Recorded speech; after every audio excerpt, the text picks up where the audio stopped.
Millionaire slapped his wife in front of his entire family. What his daughter said next left him. The room didn't go quiet yet. Conversations still hummed around them.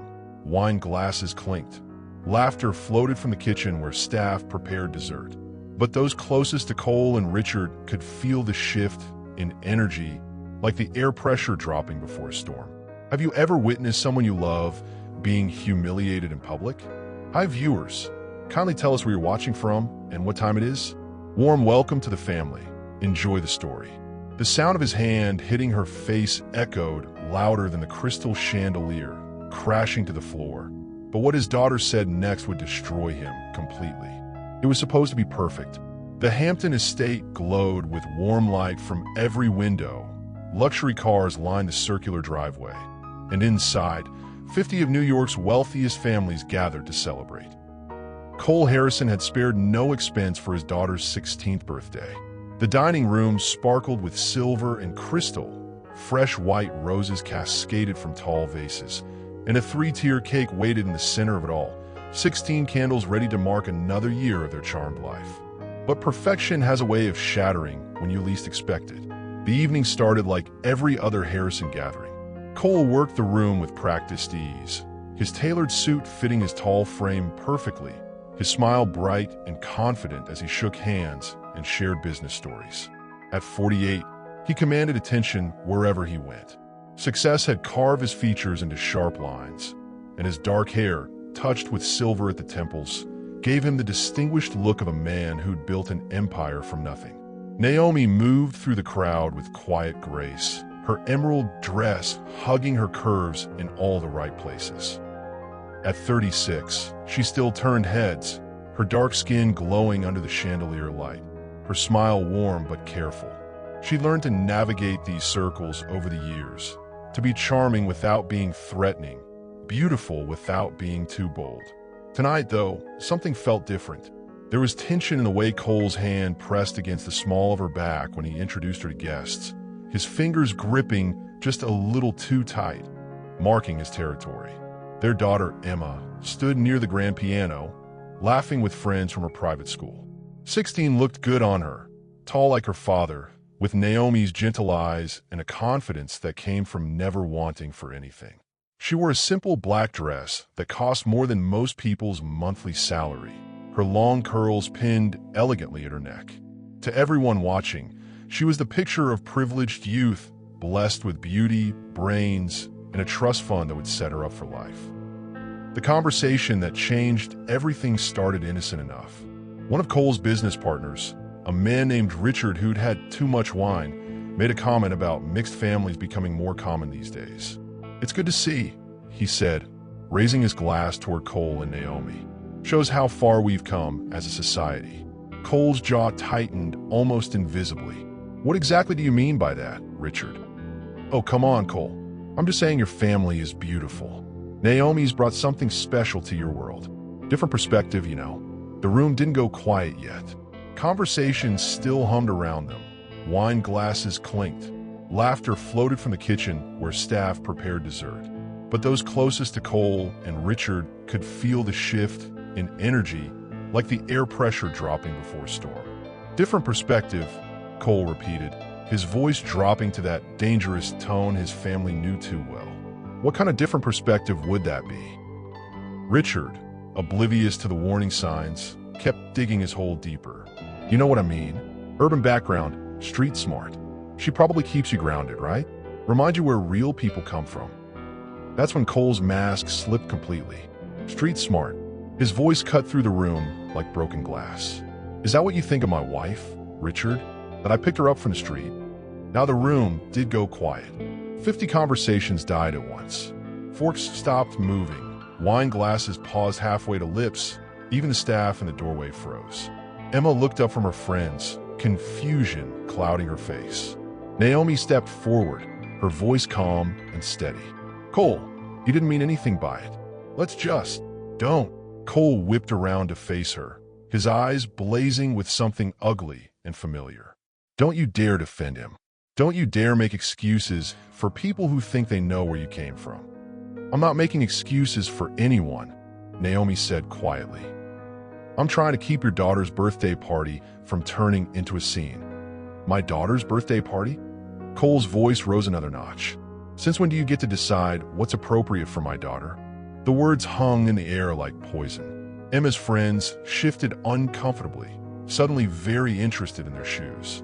Richard looked like he wanted to disappear into the expensive wallpaper. But it was too late to take anything back. "She's been my daughter for 10 years, Cole," Naomi said, her voice still controlled, but with steel underneath. "I've raised her, loved her, been there for every milestone. Don't pretend I'm some outsider in her life." That's when Cole's control snapped completely. His hand moved faster than anyone could react, connecting with Naomi's cheek in a sharp crack that echoed off the marble floors and high ceilings. The sound seemed to bounce off every surface, amplified by the complete silence that followed. Crystal glasses trembled on mahogany tables as the echo faded. 16 candles still flickering on the birthday cake nobody would remember to cut. Naomi's head turned with the force of the blow, her hand rising instinctively to her reddening cheek.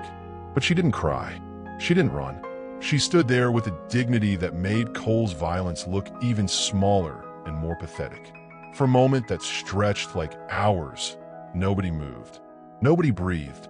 The Harrison family's perfect image lay shattered on the floor with the fragments of the crystal chandelier that had somehow crashed during the chaos, though later nobody could remember exactly when it fell.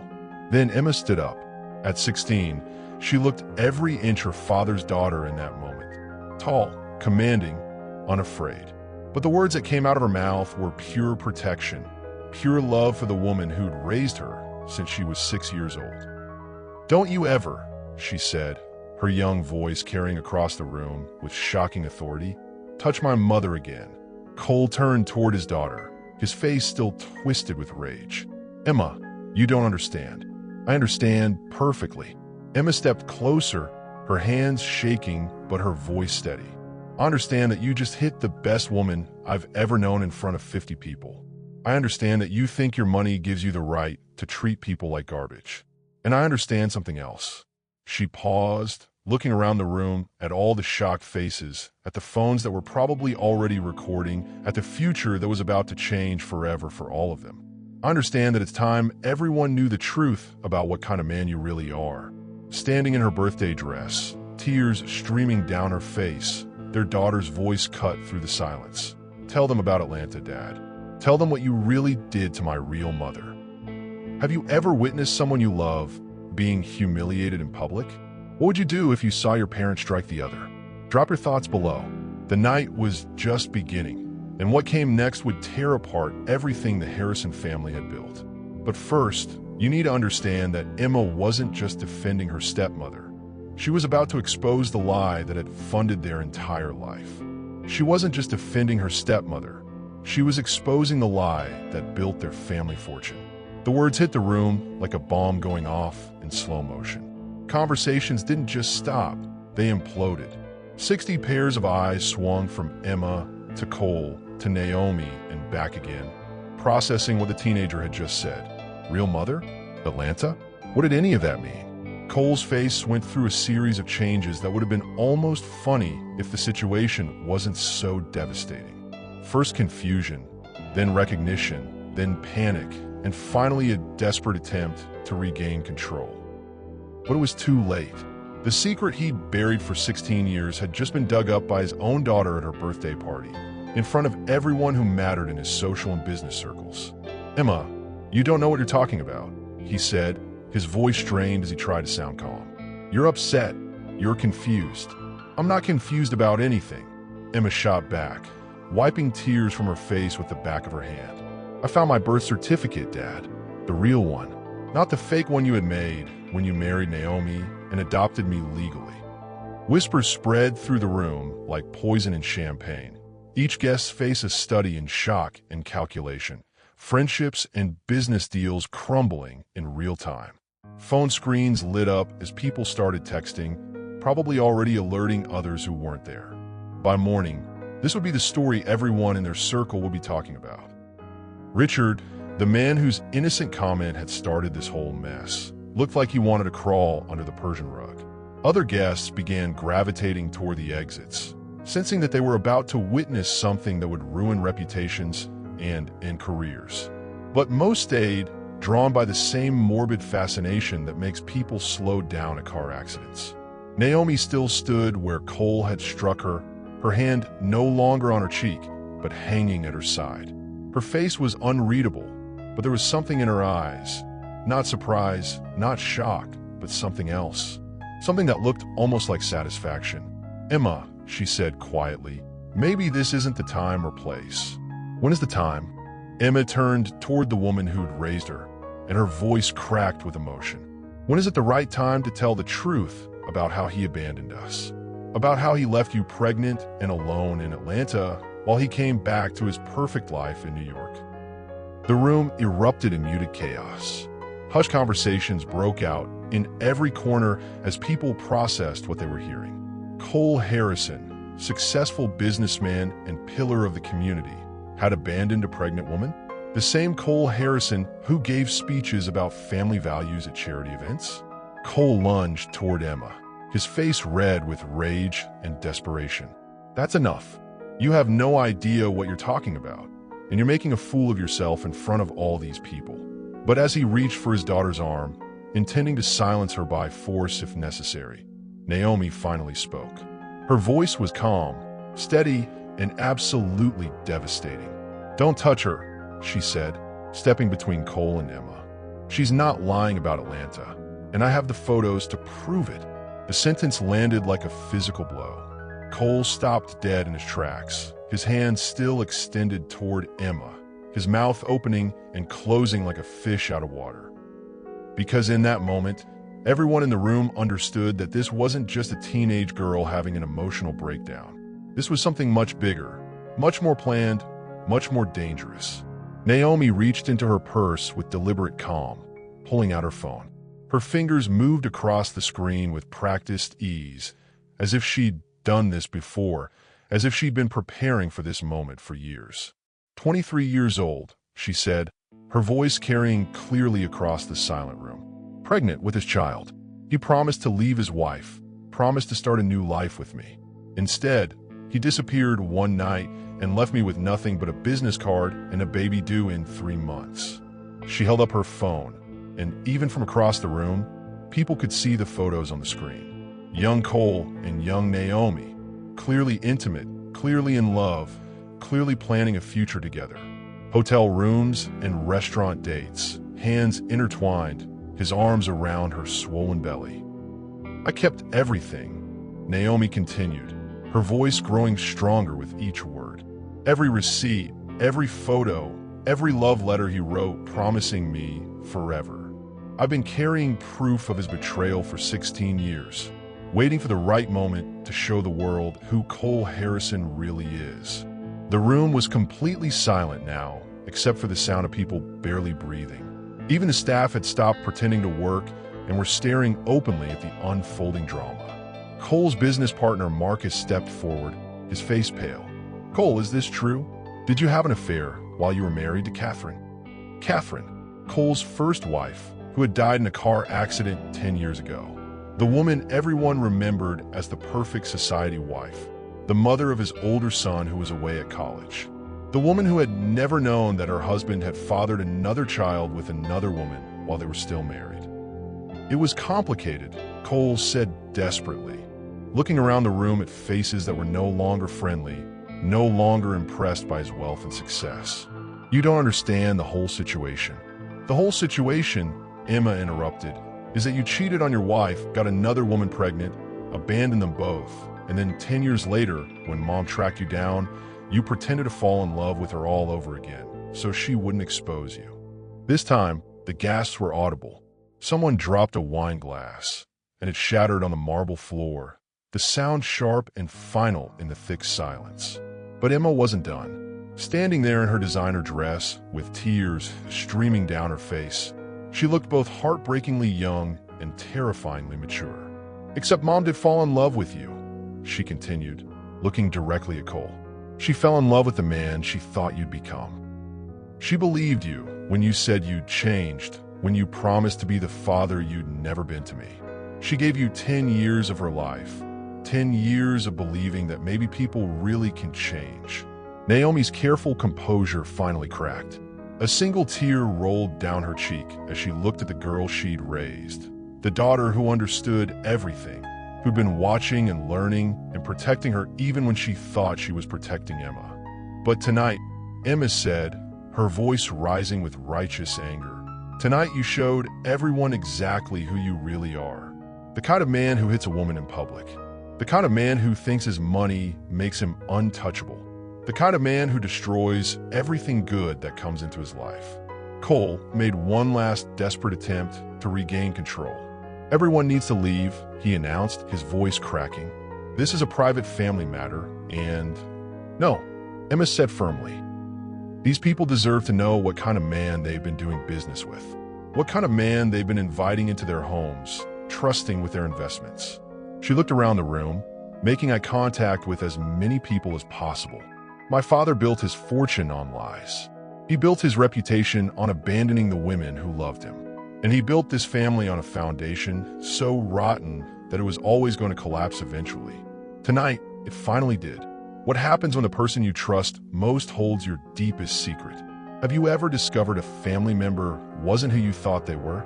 The answers to those questions were about to get a lot more complicated, because Cole's secrets went deeper than anyone imagined, and Naomi had been planning this moment much longer than a simple birthday party confrontation. As Cole lunged toward his daughter to silence her, Naomi finally spoke, her voice steady and devastating. "Don't touch her. She's not lying about Atlanta, and I have the photos to prove it."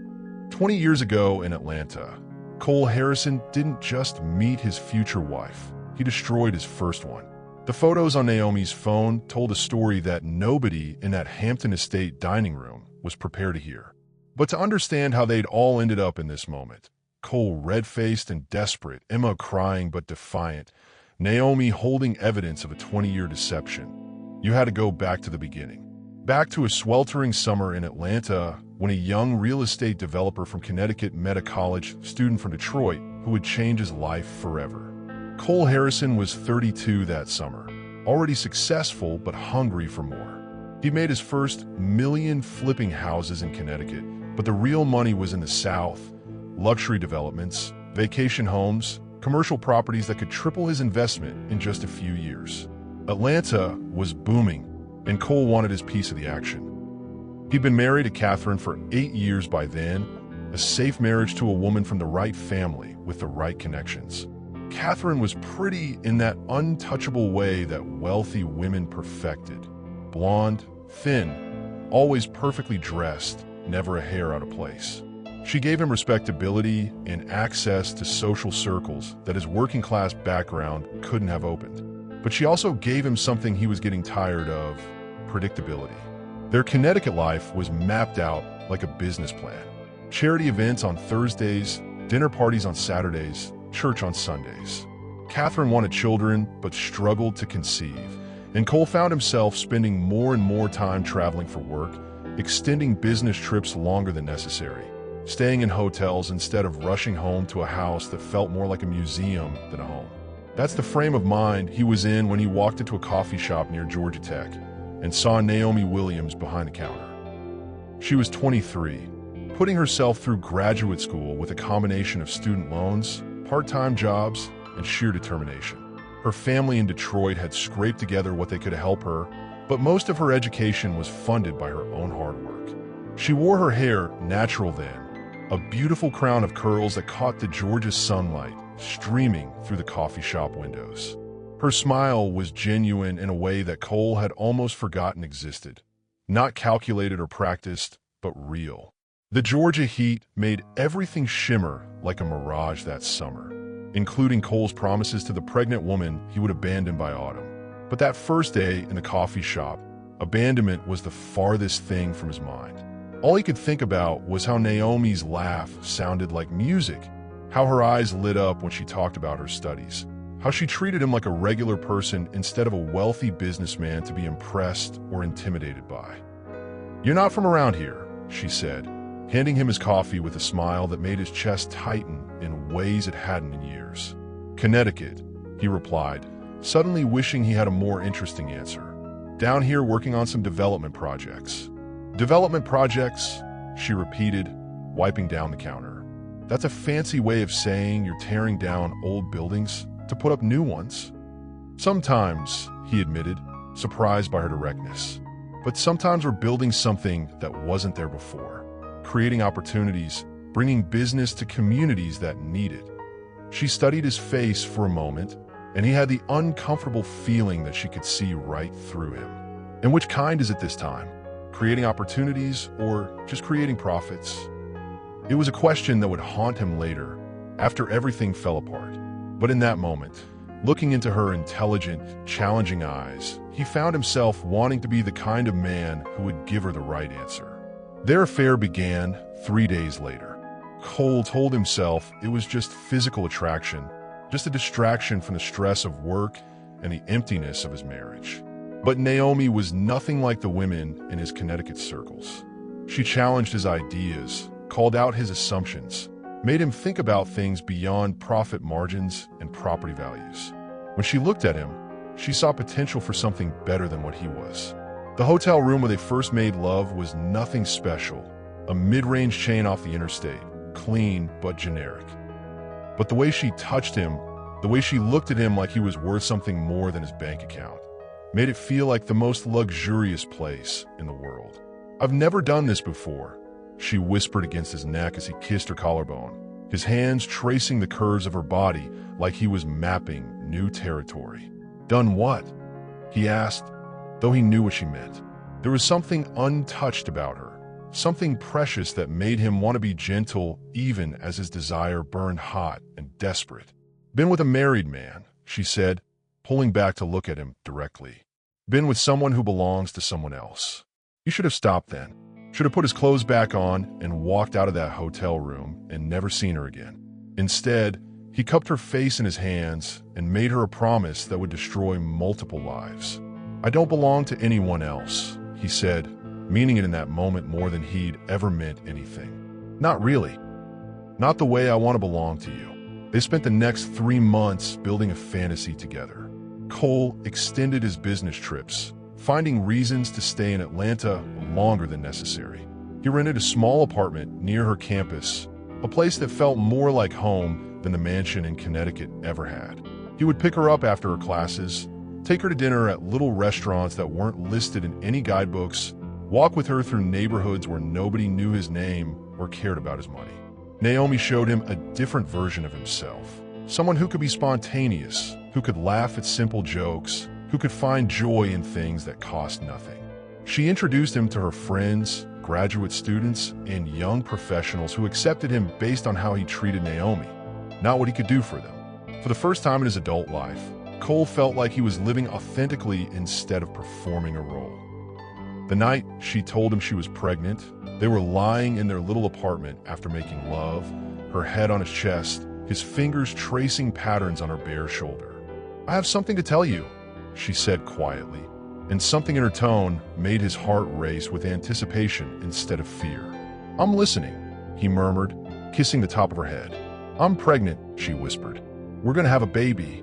The words should have terrified him, should have sent him into a panic about his marriage, his reputation, his carefully constructed life. Instead, he felt something he'd never experienced before, pure, uncomplicated joy. "Are you sure?" he asked, sitting up to look at her face in the dim light from the bedside lamp. She nodded, her eyes bright with tears and hope. "I took 3 tests. I saw a doctor. Cole, we're really going to be parents." He kissed her then with all the passion and promise he'd been holding back for months. "I love you," he said against her lips. "I love you, and I love our baby, and I'm going to take care of both of you forever." It was a promise he meant completely in that moment. A promise he would spend the next 20 years trying to forget he'd ever made. How do you think affairs really start? Is it the thrill of the forbidden or something deeper? Share your perspective below, because what happened next would show that love and betrayal aren't opposites. Sometimes they're the same thing, wearing different masks. For 6 weeks after Naomi's announcement, Cole lived in 2 worlds. In Connecticut, he went through the motions of his marriage, attending dinner parties and business meetings while mentally planning his escape. In Atlanta, he and Naomi talked about baby names and looked at apartments big enough for 3 people and dreamed about the life they were going to build together. He was going to leave Catherine. He was going to divorce her quietly, give her whatever she wanted financially, and start over with Naomi and their child. He had it all planned out: how he would tell Catherine, how he would handle the social fallout, how he would relocate his business to Atlanta permanently. But planning a new life and actually burning down your old one are 2 very different things. The call came on a Tuesday evening while he was at dinner with Naomi, his hand resting protectively on her growing belly. Catherine's voice on the phone was strange, hollow, like she was speaking from the bottom of a well. "Cole, I need you to come home," she said. "Now, tonight. Something's happened." His blood ran cold. "What kind of something? Are you hurt? Is there an emergency?" "Just come home," Catherine repeated. "We need to talk." He looked across the table at Naomi, 6 months pregnant and glowing with happiness, and felt his 2 worlds colliding in a way that made his chest tighten with panic. "I'll be there as soon as I can," he told Catherine, already knowing that nothing would ever be the same. When Naomi's water broke 6 months later, she was alone in Detroit with nothing but a business card and a daughter who would grow up planning revenge. But that night, at the dinner table, watching Cole's face change as he talked to his wife, she already knew she was losing him. She just didn't know yet that some losses turn into weapons if you wait long enough to use them. She spent 16 years turning herself into exactly the kind of woman he'd want. Beautiful, refined, and close enough to destroy him. The labor lasted 18 hours. 18 hours of pain that Naomi endured alone in a Detroit hospital while Cole Harrison sat in his Connecticut mansion, probably having dinner with his wife and pretending their affair had never happened. The nurses were kind but busy, and Naomi's mother could only stay until visiting hours ended. So when Emma finally entered the world at 3:47 a.m. on a cold February morning, Naomi was the only one there to welcome her daughter into a life that had already been marked by abandonment. Emma was beautiful from the moment she drew her first breath. Perfect tiny fingers, a crown of dark hair, and eyes that seemed to look right through people even as a newborn. The nurse placed her on Naomi's chest, and in that moment, holding her daughter while her body shook with exhaustion and relief, Naomi made a decision that would shape the next 2 decades of their lives. She was not going to let Cole Harrison forget what he had done. More importantly, she was not going to let him get away with it. The first few years were about survival. Naomi finished graduate school while working part-time and caring for Emma, her mother helping when she could, but struggling with her own health issues. They lived in a small apartment in Detroit, making every dollar stretch, shopping at thrift stores and clipping coupons, but Emma never went without the important things: love, attention, books, and the kind of fierce protection that only comes from a mother who's been abandoned herself. Naomi told Emma about her father from the beginning, but not in the way most single mothers tell those stories. She didn't paint him as a monster or pretend he didn't exist. Instead, she told Emma the truth, that her father was a man who made promises he couldn't keep, who chose his reputation over his family, who needed to be taught that actions have consequences. "Why doesn't he want to see me?" Emma asked when she was 5, looking at a photo of Cole that Naomi had kept, not out of nostalgia, but as evidence. "It's not that he doesn't want to see you, baby," Naomi explained, brushing Emma's hair as they sat on their thrift store couch. "It's that he's afraid. Some people would rather run away from their mistakes than fix them." "Are we a mistake?" Emma asked with the devastating directness that only children possess. Naomi turned her daughter around to look at her directly, hands on her small shoulders. "You are the best thing that ever happened to me. You are not a mistake, you are a gift. But your father made a mistake when he left us, and someday, he's going to have to face that." By the time Emma turned 10, Naomi had transformed herself completely. The graduate student who'd served coffee and struggled to pay rent had become a poised, educated woman with a successful career in nonprofit management. She'd learned to speak the language of wealthy donors, to move in circles where charity galas and board meetings were normal parts of life. She'd taken etiquette classes, invested in a few quality pieces of clothing, and practiced the kind of subtle sophistication that money couldn't buy, but could certainly learn.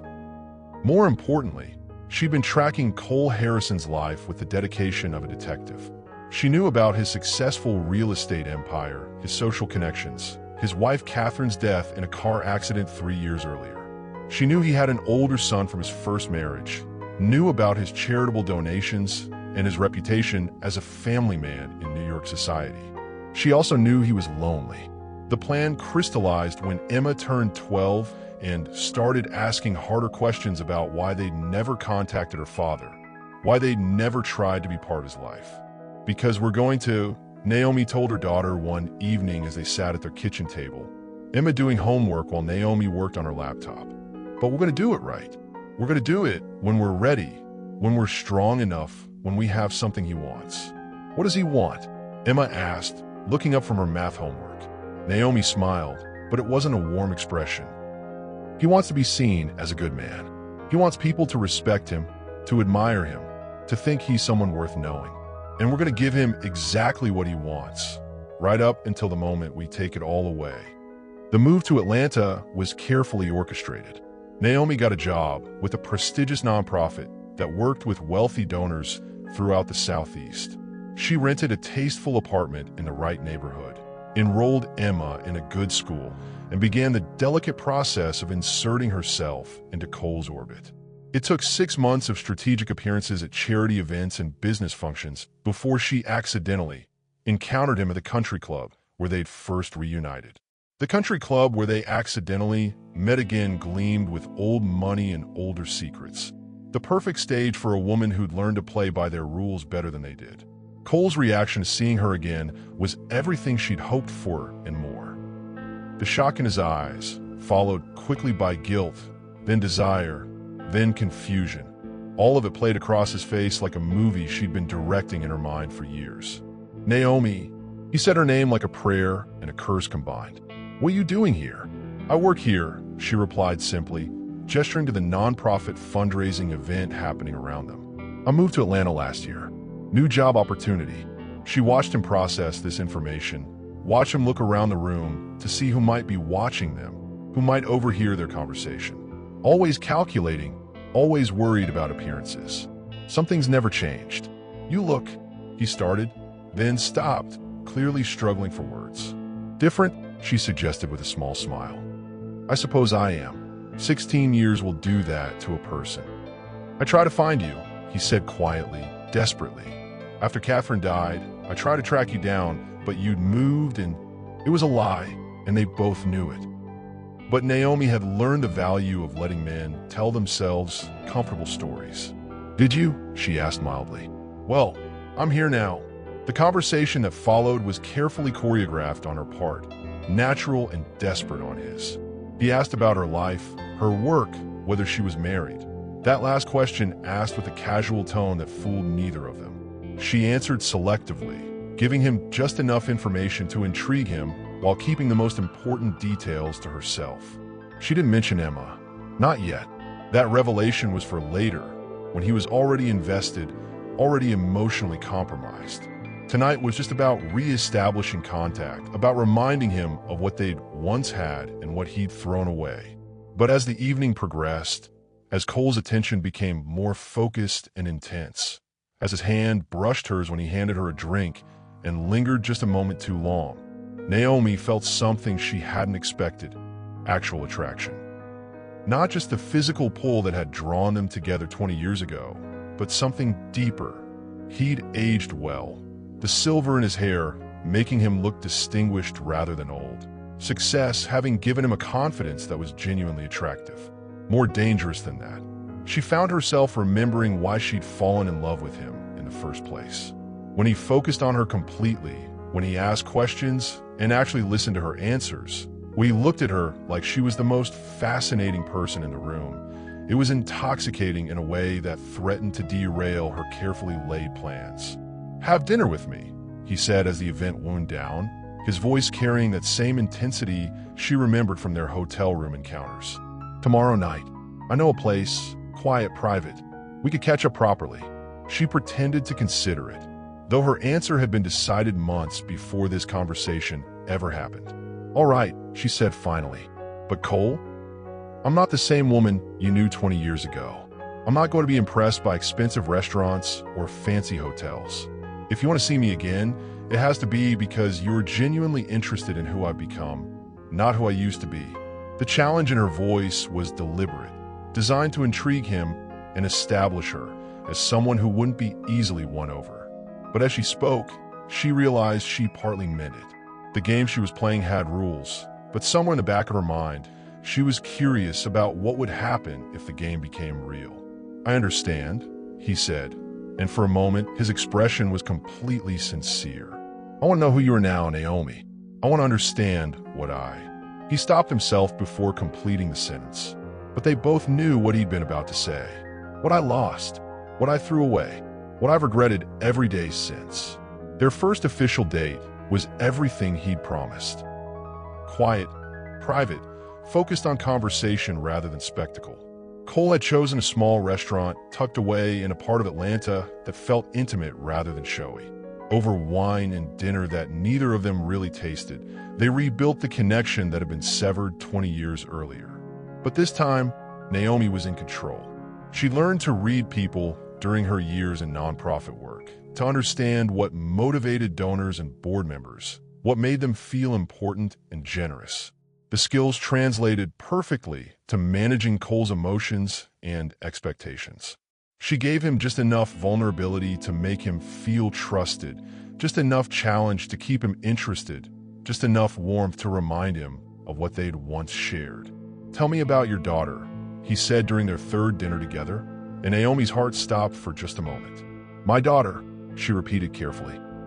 "Emma," he said, and her blood ran cold until she realized he was talking about his older son's girlfriend, who he'd mentioned earlier. Not their Emma. He had no idea their Emma existed. "I don't have a daughter," she lied smoothly, the words tasting bitter in her mouth. "I never married, never had children.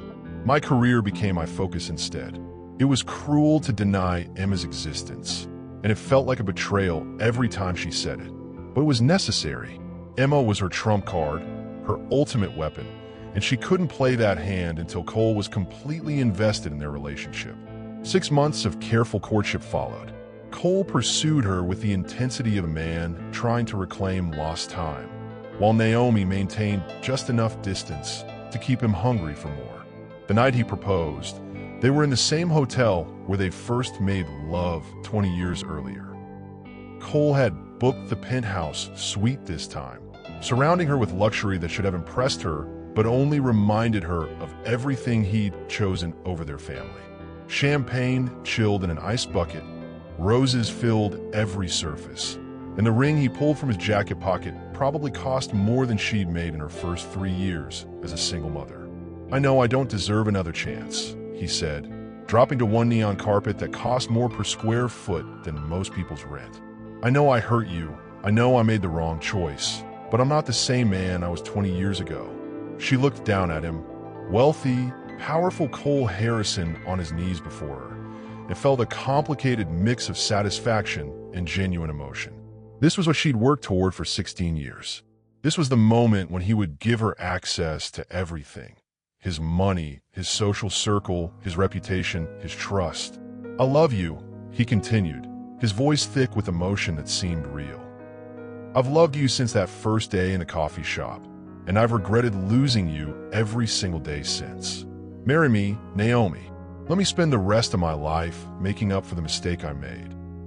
The smart thing would have been to say yes immediately, to secure her position before he could change his mind. Instead, she found herself hesitating, studying his face in the soft light of the hotel suite. "What about your family?" she asked quietly. "Your son? Your friends?" "I'm not exactly what they'd expect for Cole Harrison's wife." "I don't care what they expect," he said fiercely. "I care about what I want, what I need. And I need you." It was the right answer, the one she'd hoped for. But it was also the answer that made her realize her feelings had become dangerously complicated. The man kneeling before her wasn't just the target of her revenge anymore. He was also the father of her child, the first man she'd ever loved, and possibly the only man who'd ever made her feel truly wanted. "Yes," she whispered, and when he slipped the ring on her finger, Her tears were real for reasons she didn't want to examine too closely. The wedding took place 8 months later in the garden of Cole's Hampton estate, the same house where everything would eventually fall apart. It was small by his social standards, only 100 guests, but elegant and expensive in that understated way that truly wealthy people preferred. Emma was there, introduced to everyone as Naomi's teenage niece who was living with them while her parents traveled overseas for work. The lie came so easily by then that Naomi almost believed it herself. Emma played her part perfectly, charming the guests with her intelligence and poise, giving no indication that she was watching everything and everyone with the calculating eyes of someone who understood exactly what game was being played. "How do you feel about having a stepfather?" one of Cole's business associates asked Emma during the reception, his tone condescending in the way that wealthy men often spoke to teenagers. "I think my aunt deserves to be happy," Emma replied with a sweet smile that didn't reach her eyes. "She's been through a lot, and Mr. Harrison seems to make her feel special." The man laughed and moved on, never noticing the way Emma's gaze followed Cole throughout the evening, studying him like a scientist examining a specimen. Later that night, after the guests had gone home and Cole was in the shower, Emma found Naomi in the bedroom they would now share with the man who'd abandoned them both. "Are you really happy?" Emma asked, sitting on the edge of the massive bed that dominated the room.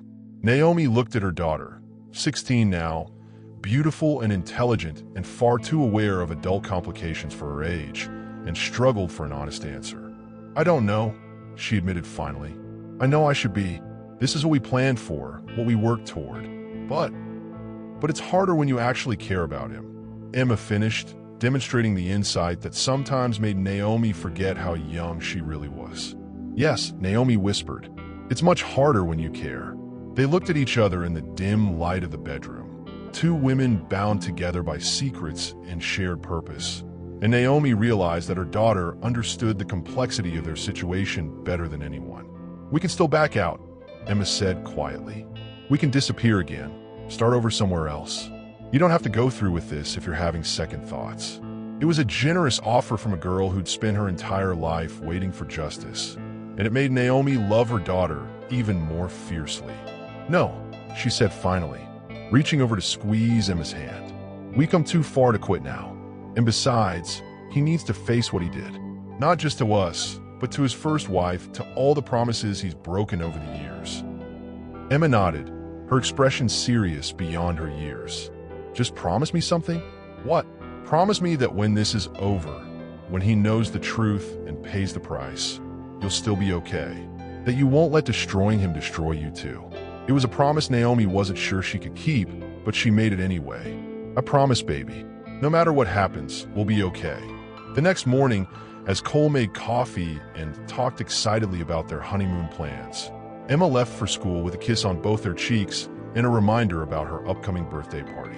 16, Cole said, watching Emma through the kitchen window as she waited for her ride. "That's a big birthday. We should do something special."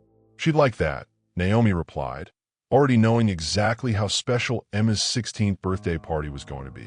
Is it possible to love someone while planning to destroy them? Can revenge and genuine feeling coexist? Tell me what you think, because the next 10 years would test every assumption Naomi had about justice, love, and the price of both. The night Cole proposed, Naomi said yes with tears in her eyes, not from joy, but from the weight of knowing she was about to marry the man who'd abandoned their daughter. But as she settled into her new life as Mrs. Cole Harrison, she discovered that some performances become so convincing that even the performer starts to believe them. Every family photo, every social event, every loving gesture was carefully constructed, a beautiful prison designed to trap them both. 10 years. That's how long Naomi lived the lie. And that's how long it took for the lie to become more complicated than the truth. 10 years of playing the perfect wife to a man who had no idea he was sharing his bed with the mother of his abandoned child. 10 years of watching Emma grow up calling another woman's husband stepfather, while her real father remained oblivious to her existence. 10 years of building a life so beautiful and convincing that sometimes Naomi forgot It was all constructed on a foundation of deception.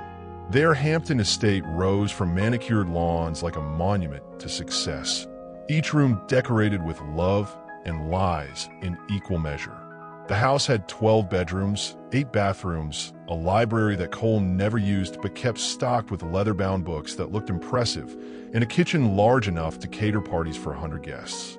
It was the kind of home that appeared in architectural magazines, the kind of place where people held charity galas and political fundraisers. Emma had her own wing of the house, a bedroom larger than their entire first apartment in Detroit, a private bathroom with marble surfaces and gold fixtures, and a sitting area where she could do homework or entertain friends.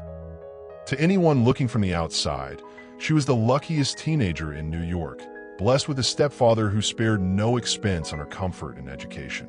But the most expensive room in the house was the one that told the biggest lie. Cole and Naomi's master bedroom, with its king-size bed where they slept together every night, bodies intertwined, sharing intimate moments that felt increasingly real even as they remained fundamentally false. The morning routine became as carefully choreographed as a dance they'd rehearsed for years. Cole would wake first, always an early riser, and bring Naomi coffee in the delicate china cup she'd chosen when they'd first moved in together. She would curl against him as they planned their day. His business meetings, her nonprofit board commitments, Emma's school events that they would attend together like the loving parents they appeared to be. The Williams Foundation board meeting is Thursday, Naomi would say, checking her calendar while Cole's fingers traced patterns on her bare shoulder. They're reviewing the scholarship applications for next year. How many kids this time? He'd ask, genuinely interested.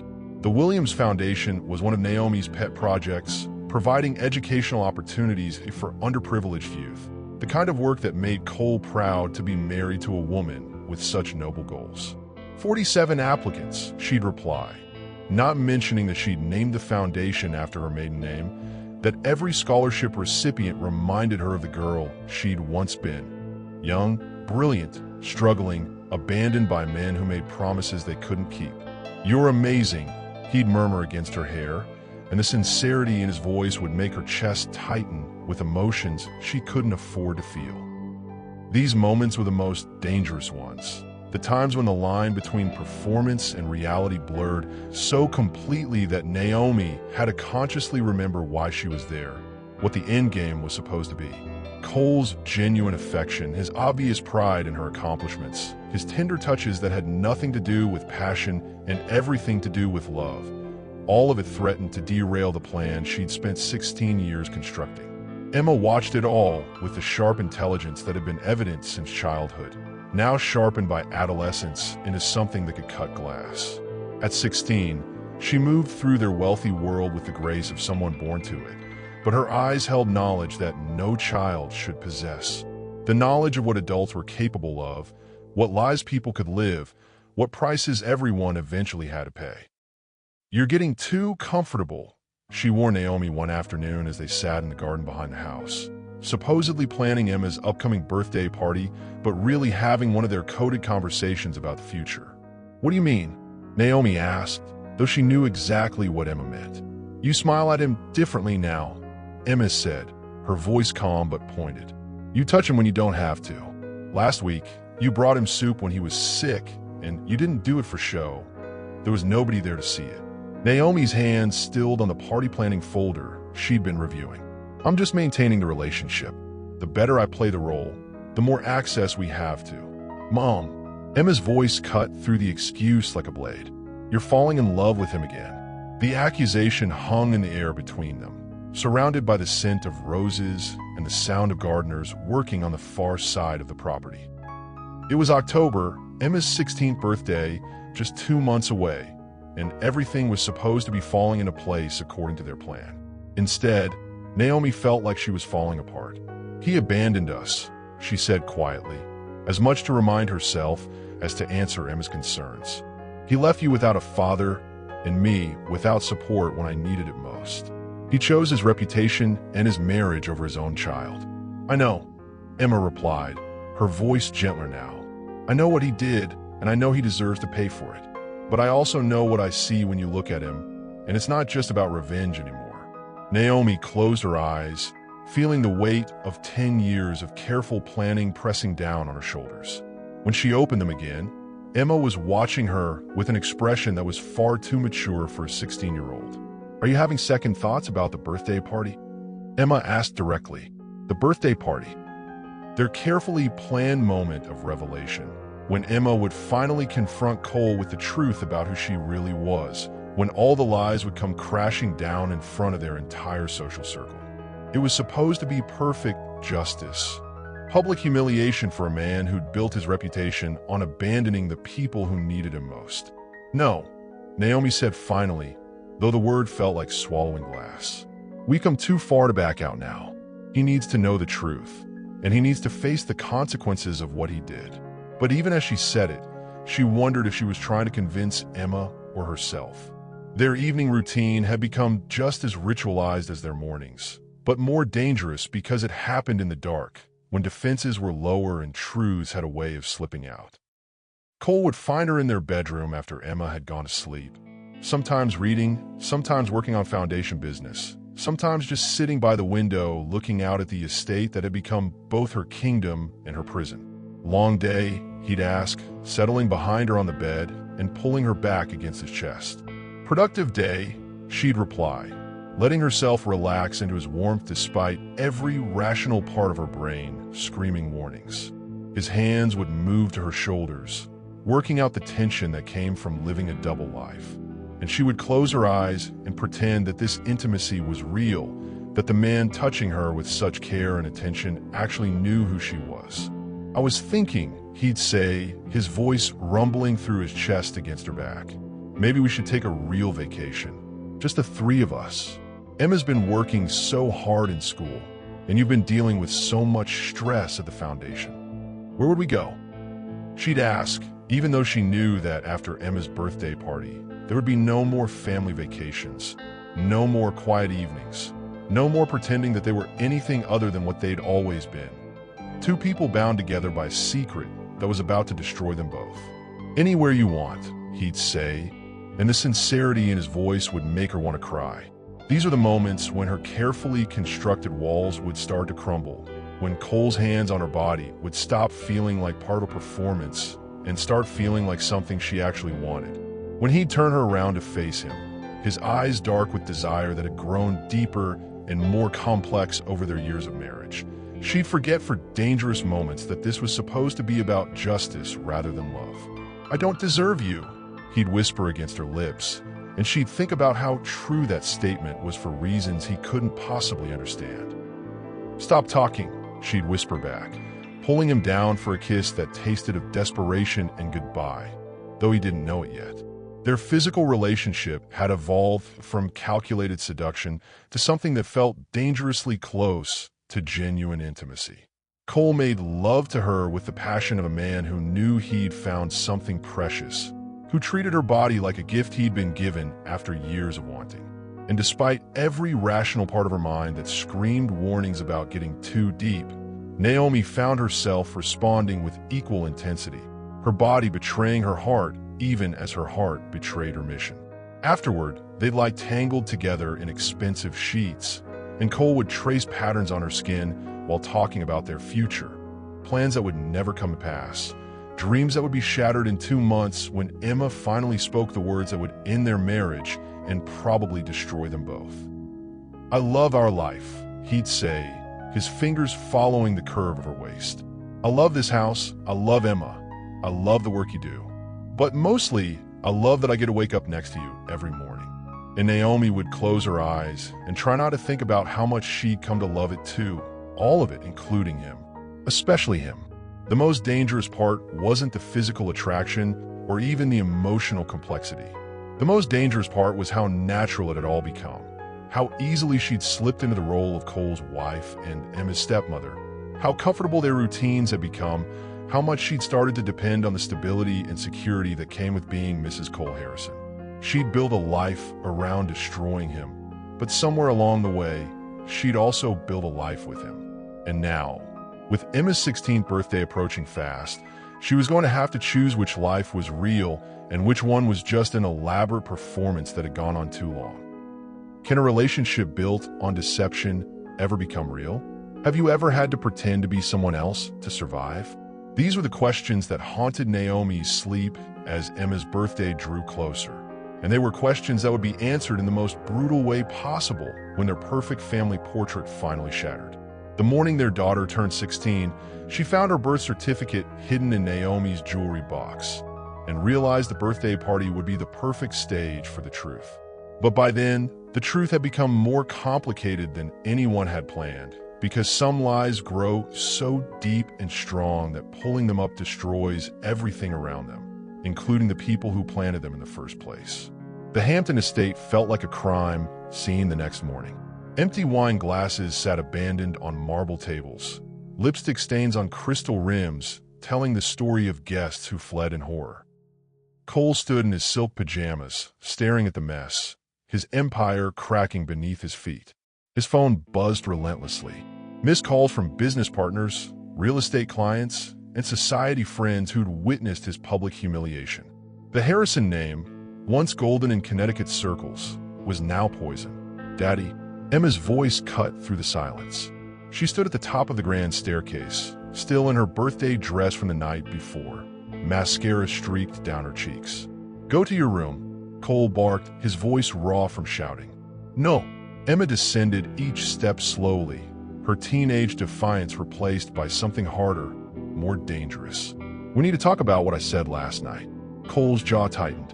The secret Emma had revealed about Naomi's real identity in their Atlanta history wasn't supposed to exist anymore. He'd buried that life, that woman, that version of himself who'd been weak enough to fall for someone beneath his station. "You don't understand the consequences of your little outburst," he said, pouring himself a whiskey despite the early hour. "You've destroyed everything I've built." "Good," Emma shot back. "Maybe now we can finally be honest about who we really are." The front door slammed. Naomi walked in, her overnight bag in hand, her face a mask of cold determination. She'd spent the night at a hotel, but now she was back for war. "Where were you?" Cole demanded. "Making phone calls," Naomi replied, her voice steady as steel. "To lawyers, to reporters, to people who'd be very interested in your business practices." Cole felt his blood freeze. "You wouldn't dare. Try me." Naomi set down her bag and pulled out a manila folder thick with documents. 16 years, Cole. 16 years I've been collecting evidence of your money laundering, your tax evasion, your illegal property flips in Atlanta. Emma's eyes widened. This was bigger than she'd imagined. "You see," Naomi continued, walking toward him like a predator closing in, "last night wasn't just about defending myself from your violence. It was about finally using the ammunition I've been stockpiling since the day you abandoned me." Cole's hands shook as he reached for the folder, but Naomi pulled it away. "Not yet, darling. First, we need to discuss terms." The power had shifted completely. The man who'd controlled every conversation, every decision, every dollar in this house was now at the mercy of the woman he'd humiliated in public. Have you ever wondered what it feels like to watch your entire world collapse in a single conversation? What would you do if someone you trusted held your destruction in their hands? The erotic tension that had always existed between them, the push and pull, the dominance and submission, had transformed into something more deadly. This wasn't about desire anymore. This was about survival. Emma watched her parents circle each other like wounded animals, finally understanding that her revelation had triggered something much larger than family drama. This was the beginning of the end. And somewhere in Atlanta, phones were ringing with news that would shake the entire East Coast real estate market. 2 hours later, Cole's personal attorney Marcus Webb sat in the Harrison living room, his usually confident demeanor cracked like ice under pressure. "Cole, we have a problem," Marcus said, loosening his tie. "The Atlanta Journal-Constitution received an anonymous tip about your dealings in Georgia from 2008 to 2012. Naomi smiled from the doorway, her silk robe barely concealing the victory in her eyes. "What kind of tip?" Cole asked, though he already knew the answer. "Property fraud, money laundering through shell companies, tax evasion on a massive scale." Marcus looked at the documents spread across the coffee table. Someone's been building a case against you for years. Cole's gaze burned into Naomi, someone very close to home. The feds are getting involved, Marcus continued. FBI Financial Crimes Unit. They want to interview everyone connected to your Atlanta operations. Emma curled up in the oversized armchair, watching her family implode in real time.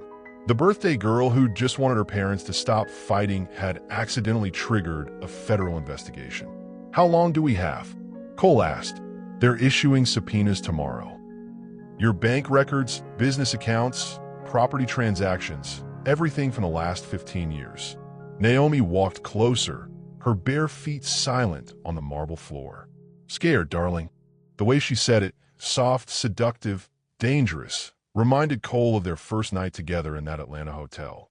The same voice that had once whispered promises of forever now carried the threat of his destruction. You planned this, he accused. Every single day since you left me pregnant and heartbroken in that apartment, she confirmed. Do you remember what you said when you walked away? You'll never be good enough for my world.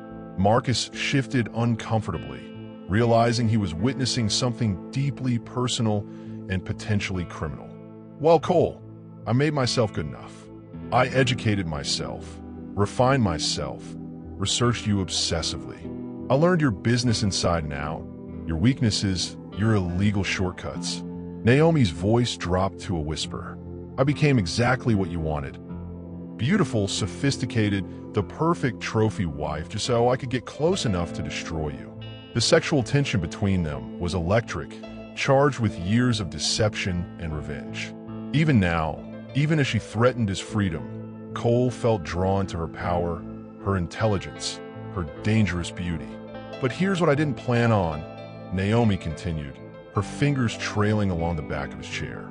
I didn't plan on actually falling in love with you again. Emma gasped.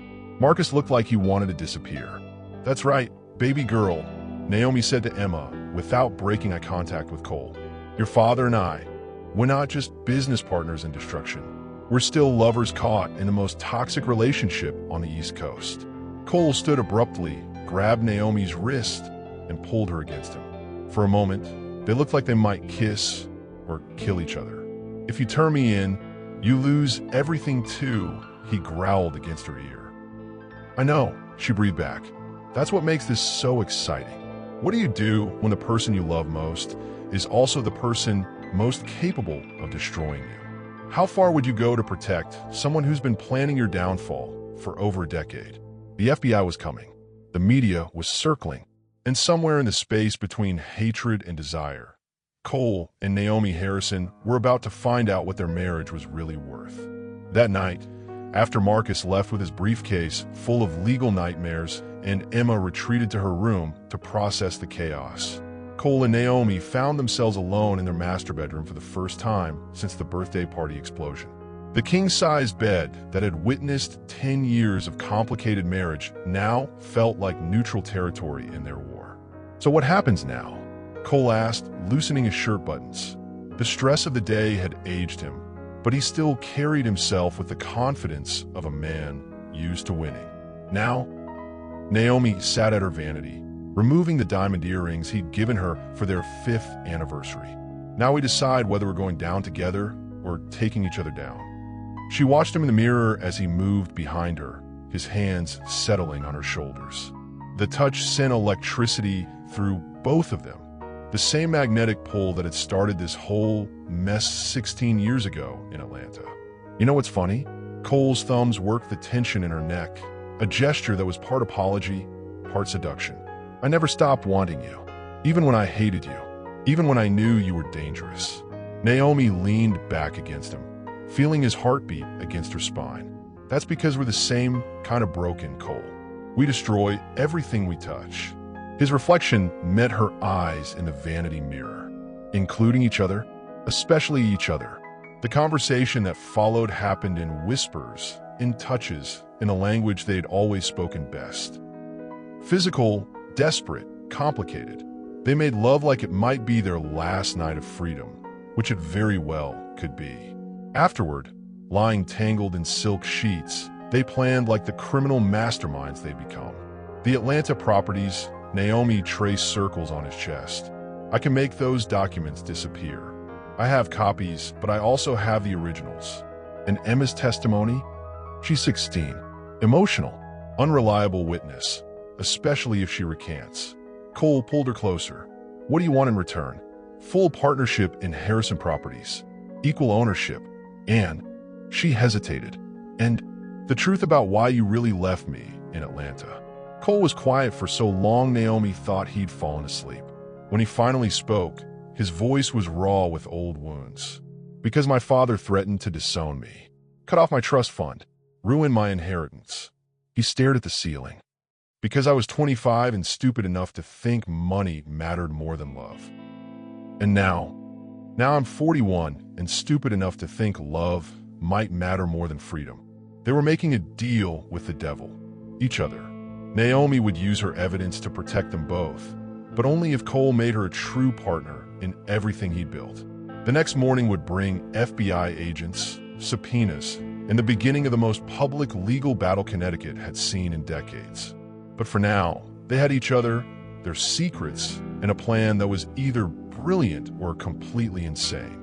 Have you ever been in love with someone who could destroy your life with a single phone call? When does protecting the person you love become protecting yourself? The Harrison marriage had always been a beautiful disaster. Now, it was about to become a criminal conspiracy.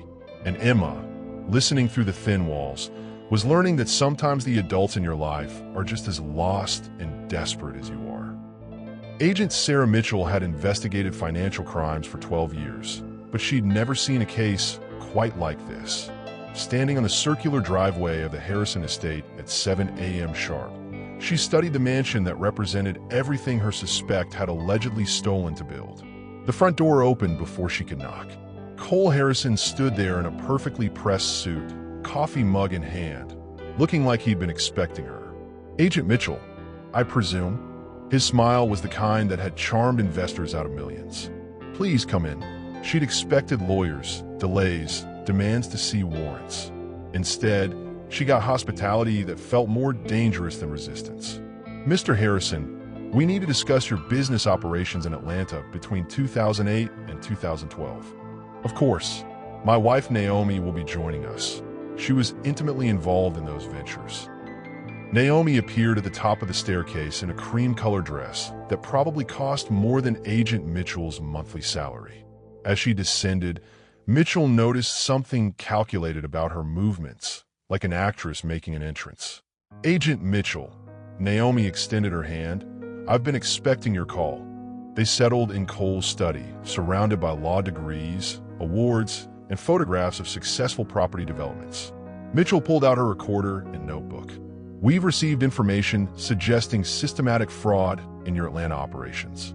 Money laundering through shell companies, falsified property appraisals, tax evasion exceeding $2 million. Cole and Naomi exchanged a look that Mitchell couldn't quite read. Agent Mitchell, Cole leaned forward. May I ask who provided this information? I can't reveal sources in an ongoing investigation. Naomi laughed, a sound like expensive champagne glasses clinking. Oh, I think I can guess. Mitchell's instincts told her something was wrong with this entire scenario. Most suspects weren't this calm, this cooperative, this seemingly amused by federal charges. Mrs. Harrison, our sources indicate you may have documentary evidence of these alleged crimes. I might, Naomi replied coolly.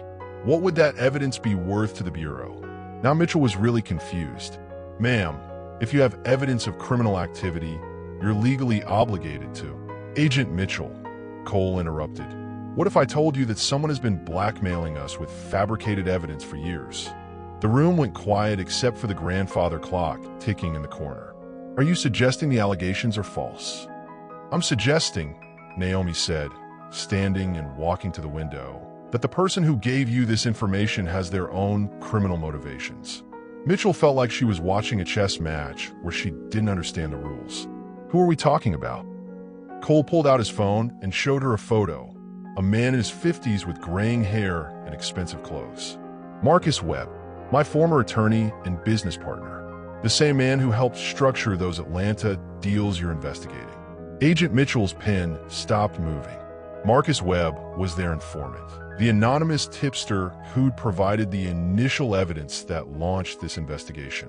Mr. Webb contacted us 2 days ago, claiming he had inside knowledge of your financial crimes.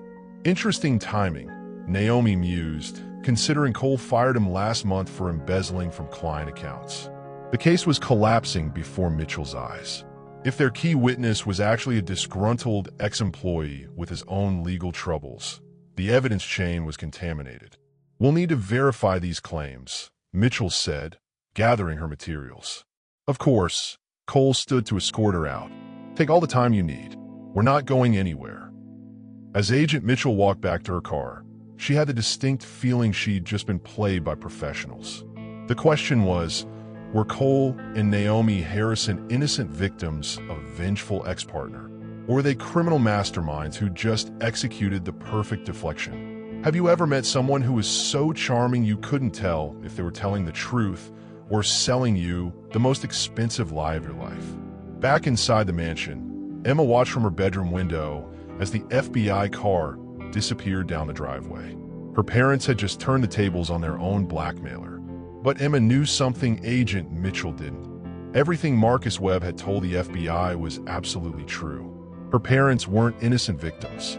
They were just better liars than anyone had imagined.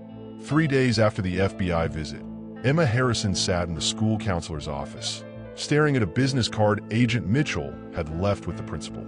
Emma, Mrs. Rodriguez leaned forward with genuine concern. Is everything okay at home? Your teachers say you've been distracted since your birthday. Since your birthday. As if turning 16 was the problem, not watching her father slap her mother and discovering her entire family was built on lies and criminal activity. My parents are... Emma struggled to find words that wouldn't sound insane. They're complicated. The FBI visited your school yesterday. They want to know if you'd be willing to talk about your family's business activities. Emma's stomach dropped. Agent Mitchell wasn't giving up, despite whatever story her parents had sold her.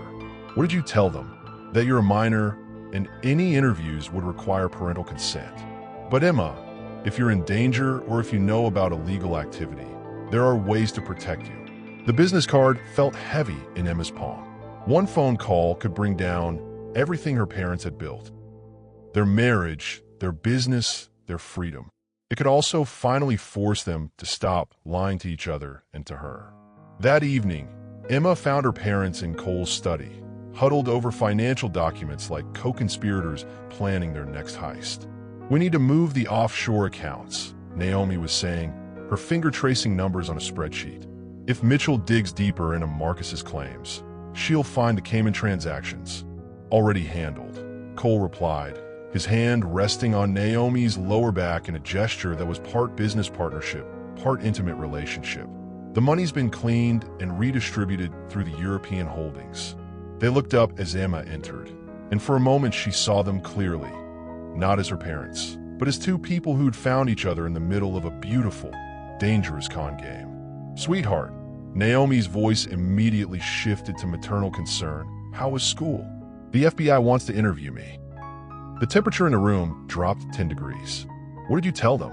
Cole's voice carried the same edge it had held the morning after her birthday party. Nothing yet. Emma sat down across from them, the mahogany desk suddenly feeling like a negotiation table. But they know I was there when you hit Mom. They know I said something that night that started all this. Naomi reached across the desk and took Emma's hand. Baby, what your father did was wrong. But involving the authorities won't fix our family. Maybe our family can't be fixed. Emma pulled her hand away. Maybe it was broken before I was even born. Cole stood abruptly, pacing to the window. Emma, you're 16. You don't understand the adult world, the sacrifices we've made, the compromises. I understand that you built this house with stolen money, Emma interrupted. I understand that Mom married you for revenge, not love. I understand that both of you have been lying to me my entire life. The silence stretched between them like a chasm. So here's my offer, Emma continued, her voice steadier than she felt. Tell me the truth. All of it. The real story of what happened in Atlanta, why you left Mom, how you've been hiding money, everything. And I'll consider keeping your secrets. And if we don't, Cole asked. Emma held up Agent Mitchell's business card. Then I call the FBI and tell them exactly what I heard at my birthday party. Naomi laughed, but it wasn't her usual musical sound. It was sharp, proud, almost admiring. She's definitely your daughter, Cole. Ruthless negotiator. She's definitely your daughter too, Cole replied. Beautiful and dangerous. For the first time in weeks, Emma felt like she was seeing her parents as real people. Flawed, complicated, criminal perhaps, but real. 1 hour, she said, standing up. I want the whole truth. Then I'll decide what to do with it. As she walked toward the door, her father called after her. Emma, what if the truth is worse than you imagine? She paused, her hand on the doorknob. Then at least we'll finally be honest about how messed up we really are. What would you do if you discovered your entire childhood was built on lies? How far would you go to protect the parents who've been deceiving you your whole life? The Harrison family was about to find out if love could survive total honesty, or if some secrets are too big to forgive. The federal courthouse in Manhattan buzzed with media attention. Cole Harrison sat at the defendant's table, his empire reduced to headlines and legal documents. But what shocked everyone wasn't his money laundering charges. It was when Naomi took the witness stand. Mrs. Harrison, please tell the court about your relationship with the defendant, the prosecutor asked. Naomi's voice was steady, controlled. I married him to destroy him. The courtroom erupted.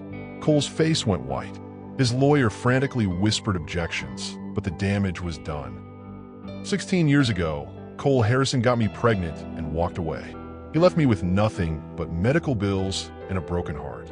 So I spent 16 years becoming everything he wanted in a wife, just so I could take it all away. Emma sat in the gallery, tears streaming down her face. This was her mother, brave, calculated, and finally free. But somewhere along the way, Naomi continued, her voice cracking. I fell in love with him for real. And that made everything so much worse. The judge called for order as reporters scribbled frantically. Cole's business partners shifted uncomfortably in their seats. The man they trusted with millions had been living with his own personal enemy for a decade. Did you provide information to federal investigators? The prosecutor pressed. Every document, every offshore account, every illegal transaction. I photographed them all. Cole finally understood. The woman sharing his bed had been documenting his crimes for years. Every tender moment, every passionate night, every whispered confession, she'd been building his case. Have you ever loved someone who was destroying you from the inside? How do you separate real feelings from calculated revenge? The erotic tension that had defined their marriage now felt twisted and dangerous. Every kiss had been evidence. Every intimate moment had been surveillance. As court adjourned, Cole caught Naomi's eye across the room. For a split second, she looked like the woman he'd married. Vulnerable, beautiful, conflicted. Then her mask slipped back into place. Emma approached her mother in the hallway. Was any of it real? Naomi touched her daughter's face gently. The love I have for you, that was always real. The rest, I don't even know anymore. The next morning's headlines would read, Real estate tycoon's wife reveals 16-year revenge plot. But what they wouldn't capture was the human cost of such calculated betrayal. 3 weeks after Cole's conviction, Emma found herself in family therapy with her mother. The small office in Queens felt worlds away from their Hampton estate. I've been angry at you for lying, Emma said quietly. But I think I'm more angry that you made me part of it. Dr. Rodriguez, the therapist, nodded encouragingly. Emma, can you explain what you mean? She raised me to be the perfect weapon against him. Every piano lesson, every private school, every family dinner, it was all part of her plan. Naomi's composure finally cracked. That's not true. I wanted you to have everything I never had. By using me to hurt the man I thought was my father, the truth hung heavy between them. Emma had grown up loving Cole, even as her mother prepared to destroy him. He abandoned us both, Naomi said desperately. When I found out I was pregnant, he said he'd handle everything. Then he disappeared. I raised you alone for 6 years before I even developed this plan. Emma stood up, pacing the small room. But when you married him, you made me call him Dad.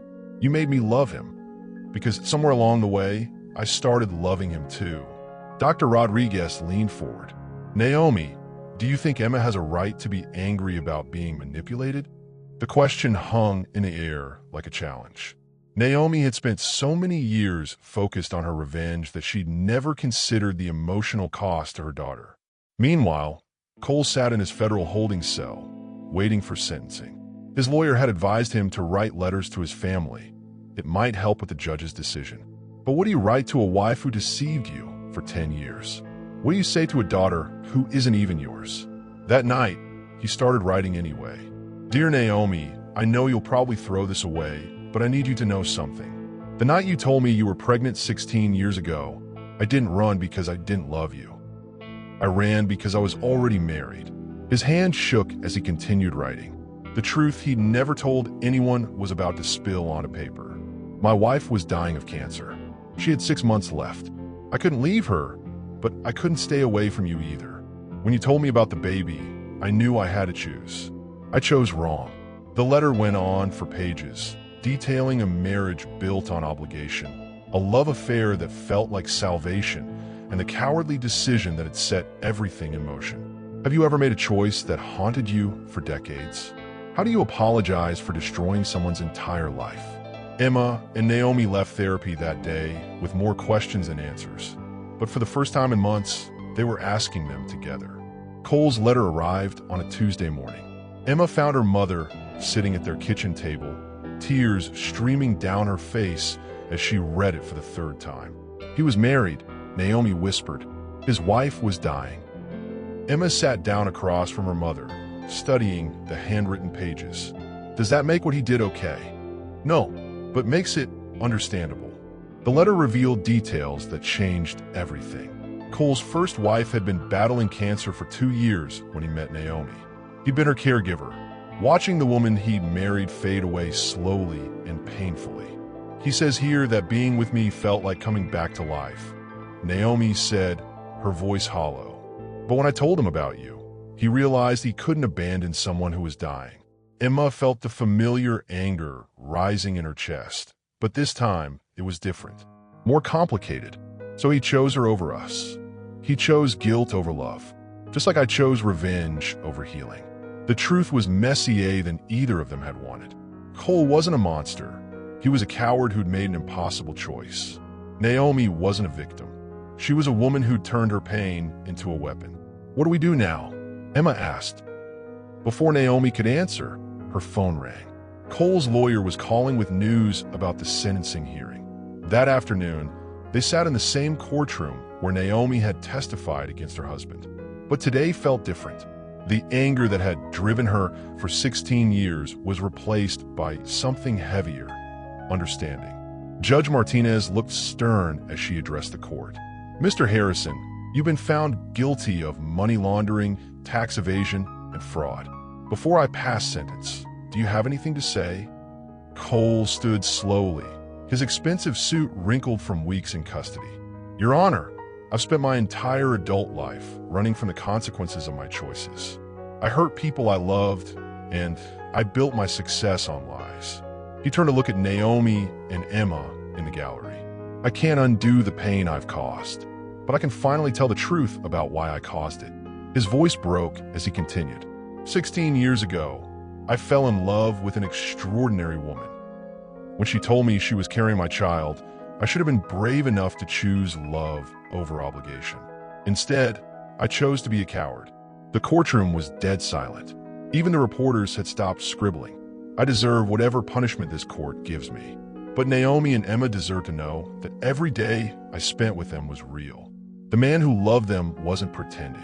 Judge Martinez sentenced him to 8 years in federal prison. As they led him away in handcuffs, Cole caught Naomi's eye one final time. For the first time in 16 years, she saw the man she'd fallen in love with in Atlanta, vulnerable, honest, and finally free from his lies. 6 months later, Emma graduated from high school. The ceremony felt surreal. No father figure applauding from the audience, no family photos afterward. Just Naomi, sitting alone in the bleachers, finally understanding what her quest for revenge had cost them both. After graduation, they drove to the federal prison in Pennsylvania where Cole was serving his sentence. Emma had insisted on the visit, despite Naomi's reservations. "Why do you want to see him?" Naomi had asked. "He's not your real father." "Because he's the only father I've ever known. And because I need to understand how three people can love each other and still destroy each other so completely." The visiting room was stark and institutional. When Cole walked in wearing his orange jumpsuit, he looked older, thinner, but somehow more at peace. "Emma," he said quietly, sitting down across from them at the metal table. "I wasn't sure you'd ever want to see me again." "I wasn't sure either," she replied honestly. "But I needed to ask you something. Anything. When you found out I wasn't your biological daughter, did you stop loving me?" Cole's eyes filled with tears. "Never. Not for a single second. You've been my daughter since the day your mother and I got married. Biology doesn't change that." Emma had prepared for this conversation for months, but hearing those words still hit her like a physical blow. "Then why didn't you fight harder for us? When everything fell apart, you just gave up." Cole looked at Naomi, then back at Emma. "Because I finally understood what I'd put your mother through. The pain, the betrayal, the years of carrying secrets. I didn't deserve to fight for something I'd helped destroy." Naomi spoke for the first time since they'd sat down. "We all made choices, Cole. You ran when I needed you. I chose revenge when I should have chosen healing. Emma paid the price for both of our mistakes." The conversation that followed was painful, honest, and necessary. They talked about the affair in Atlanta, about Cole's first wife, about the 10 years of marriage built on lies and genuine love. "I wrote you both letters," Cole said as their time ran out. "Not asking for forgiveness, I don't deserve that, but explaining everything I should have explained years ago." Emma stood first, then surprised everyone by hugging him. "I'm not ready to forgive you yet," she whispered, "but I'm ready to try to understand you." As they walked back to the car, Naomi felt something she hadn't experienced in 16 years: peace. The anger that had driven her for so long was finally beginning to fade. "Do you think we can heal from this?" Emma asked as they drove home. "I think we can learn to," Naomi replied, "but it's going to take time." What they didn't know was that healing had already begun. For the first time since that night in Atlanta, all three of them had finally told the truth. 2 years later, Emma was thriving at Columbia University, studying psychology. She'd chosen her major after their family's implosion, fascinated by how people could love and hurt each other simultaneously. Naomi had sold the Hampton estate and moved into a modest apartment in Brooklyn. She'd started a nonprofit organization helping single mothers navigate the legal system, turning her pain into purpose. Cole had been a model prisoner, earning his GED and teaching financial literacy classes to other inmates. His letters to Naomi and Emma had evolved from apologies into genuine conversations about healing and growth. On a crisp October afternoon, Emma visited him again. This time, she came alone. "How's your mother?" Cole asked as he always did. "She's dating someone," Emma said, watching his reaction carefully. "A professor from her community college. He's kind to her." Cole smiled, though she could see it cost him something. "Good. She deserves to be happy." "Do you mean that?" "Yes. Loving someone means wanting them to heal, even if you're not part of that healing." Emma studied the man across from her. The father who wasn't her father, the criminal who taught her about integrity, the coward who was finally learning to be brave. "I have something to tell you," she said. "I found my biological father." Cole's face went very still. "How do you feel about that?" "Confused, curious, scared." She paused. "But it doesn't change anything between us. You're still my dad, Cole.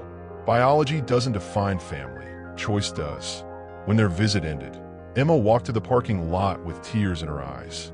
Not from sadness, but from the complicated relief of finally understanding that love wasn't about perfection. That evening, she called her mother from her dorm room. "I think I'm ready to forgive him." "Are you sure?" Naomi asked. "You don't have to forgive anyone on my timeline. I'm not doing it for you or for him. I'm doing it for me. Carrying anger is exhausting." Naomi smiled on the other end of the phone. Her daughter had learned what it had taken her 16 years to understand: that revenge was just another form of prison. 3 weeks later, Cole received a letter that would change everything. Emma had written to the parole board, asking them to consider his early release based on his rehabilitation and family circumstances. The letter ended with a line that made him cry. Everyone deserves a chance to prove they've learned from their mistakes. Even my dad. As Emma sealed the envelope, she thought about the birthday party that had started all. The slap that had shattered their family's facade had also set them free from years of lies. Sometimes destruction is the first step toward healing. Sometimes the people who hurt us most are also the ones who teach us how to love. Cole Harrison had been many things: a coward, a criminal, a man who'd let fear drive his choices for decades. But he'd also been a father to a girl who needed one, a husband to a woman who'd lost her way, and finally, a man brave enough to face the truth. Love isn't always pretty. Families aren't always blood. And sometimes the greatest gift you can give someone is the chance to start over. Emma closed her laptop and looked out her dorm window at the city lights. Tomorrow she had a psychology exam about family trauma and healing. She was going to ace it. Like, share, and comment below. What would you have done in Naomi's situation? Have you ever had to choose between love and revenge? Let us know your thoughts, and don't forget to subscribe for more true stories that will change how you see love, family, and forgiveness.